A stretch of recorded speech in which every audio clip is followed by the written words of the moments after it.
नमस्कार, मी हेमंत सुरेश गव्हाणे। या पुष्पोत्सवामध्ये आम्ही आमचा एक स्टॉल लावलेला आहे।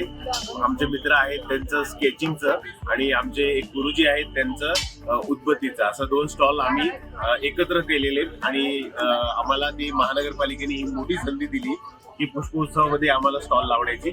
आमचं पुष्पोत्सव पुष्पाच्या संदर्भातलंच काही गोष्टी नाहीयेत, परंतु आर्टिस्टिक म्हणजे आर्टच्या संदर्भातल्या सगळ्या गोष्टी आहेत आणि आमच्या स्टॉलला बऱ्यापैकी चांगला प्रतिसाद मिळालेला आहे। आम्हाला स्केचसाठी बरेच स्टुडंट मिळाले इथे। नंतर अगरबत्ती ज्या आम्ही ऑर्गॅनिक अगरबत्ती ठेवलेल्या आहेत त्यासाठी सुद्धा खूप कस्टमर्स मिळाले आणि महानगरपालिकेने हा उपक्रम बऱ्याच दिवसांनी परत एकदा सुरू केला आणि खूप चांगला त्याला प्रतिसाद मिळतो आहे। आणि इतर स्टॉल बद्दल बोलायचं झालं तर दरवर्षीप्रमाणे जो आपल्या नाशिकचं नाव गाजवणारा पुष्पोत्सव जो असतो तो आपल्याला इथे बघायला मिळतो आहे।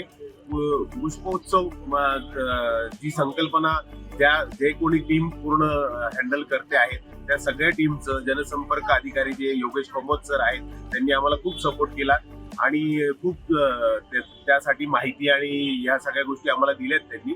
त्याबद्दल सगळ्यांचं खूप खूप आभार, महानगरपालिकेचे आभार। आणि खऱ्या अर्थाने आता आपल्याला गुलशनाबाद बघायला मिळतंय हे इथे आपल्याला जाणवेल। तरी सगळ्यांना विनंती आहे की आज शेवटचा दिवस आहे, पण सगळ्यांनी दरवर्षी या पुष्पोत्सवाला या आणि भरभरून प्रतिसाद द्या। थँक्यू।